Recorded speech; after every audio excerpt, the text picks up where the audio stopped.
Now that summer is here, you're most likely working more so on your research than any lesson planning, as you have a few months until the next semester begins. In today's video, I want to share with you the 5 tools that I use when doing my research over the summer. First, if most of your texts come in print form, then I suggest buying colored flags and post-it notes to use when doing your research. This is especially important if most of your texts come from the library, rather than owning them yourself. For the colored flags, I suggest buying packs of at least 6 different colors. That way, you can color coordinate which flag colors you want to use for different aspects of your research. For example, I use 6 different colors for my colored flags. The 6 colors I use and label are most important information, information worth marking down, sources I have not yet seen or read, lines that are directly quotable in my specific project, and tangential information that might be useful in a separate project.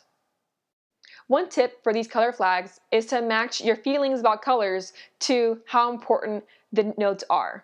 So for example, I use purple for my most important notes because it's my favorite color.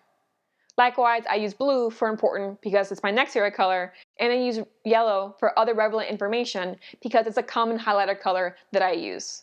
The next tool that I use that I also color coordinate are post-it notes. I have 2 tips for using post-it notes in a way that's super helpful.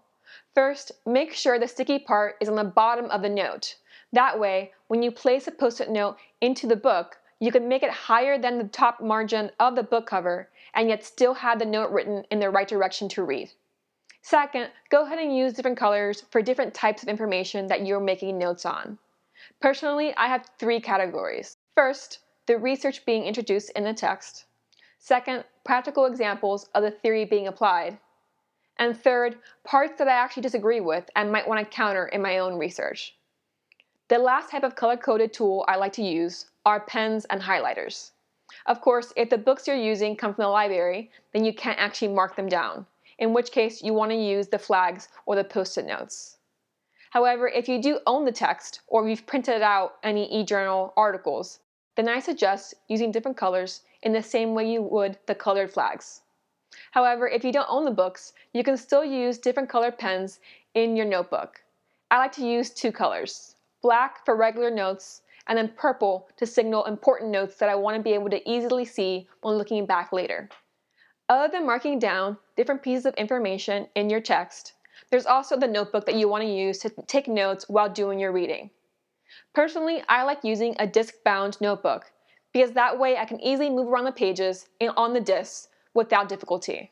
If you're not sure what a disc-bound notebook is, I've linked one below so you can see an example. However, if most of your texts are digital in form, then I suggest using a PDF annotator app in order to take your notes. Personally, I use the GoodNotes app because I can highlight, annotate with text, and also add different pages in between the PDF document. You can also use Adobe Reader or Preview on Macs in order to do this annotation. If you are someone who uses mostly digital research, then I suggest checking out my blog post on how to create a digital filing system that's easy to navigate. And if you want to know more about my research process, go ahead and see the blog post that connects to this video. For my next video, I'll be talking about how I plan my writing over the summer. So if you want to make sure not to miss it, you can subscribe to this channel. Or if you want to see all my content on my blog, I've also linked my email list below so you can join that newsletter. I hope your summer has gotten off to a productive start.